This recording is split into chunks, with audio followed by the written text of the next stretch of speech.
J.D. Vance is now desperately trying to save himself after his brutal non-answer during the debate against Tim Walz, where Tim Walz asked, did Trump lose in 2020? And J.D. Vance refused to answer. So yesterday, the day after the debate, J.D. shows up in Auburn Hills, Michigan. Michigan, of course, a critical swing state. And J.D. Vance drops the aw shucks bit. Oh, Tim, you're so cool. And I love that, I didn't know about your kid witnessing a mass shooting and just this aw shucks stuff from Appalachia.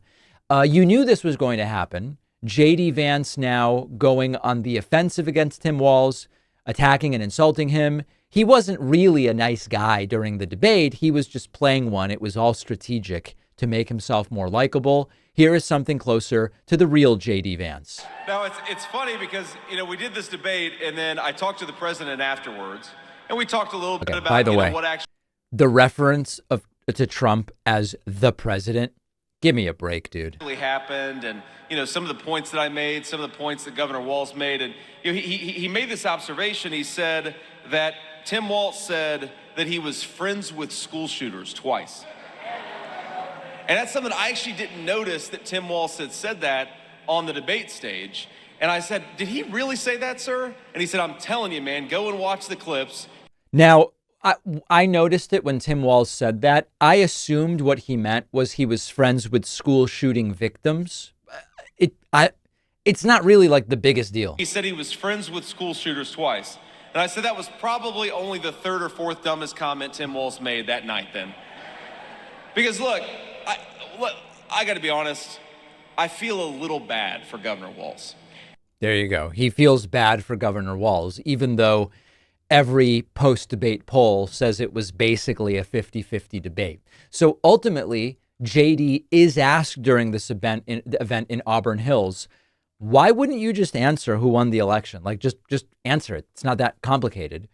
And of course, the crowd boos that he's even being asked this. JD gives another ridiculous answer, and Fox News decides to cut away. It's sort of the trifecta. With some elected officials or election officials last week about their concern about people who are trying to undermine our elections. Why didn't you answer the question last night during the debate about who won the 2020 presidential election?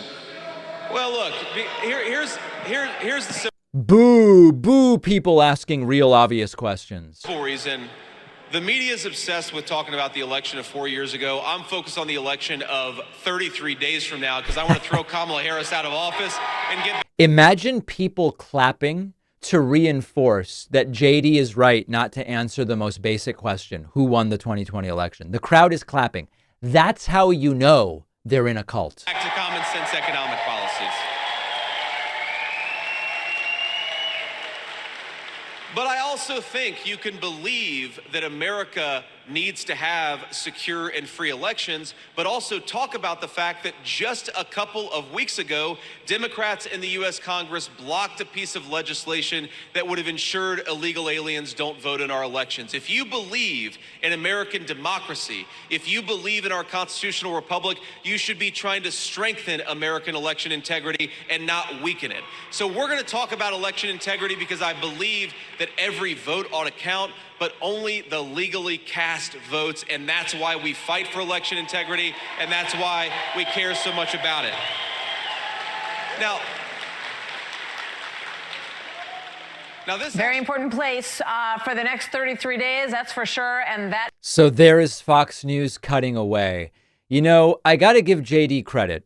His makeup looks great. Like I mean, his eyeliner looks fantastic. The eyeshadow, it looks like mascara.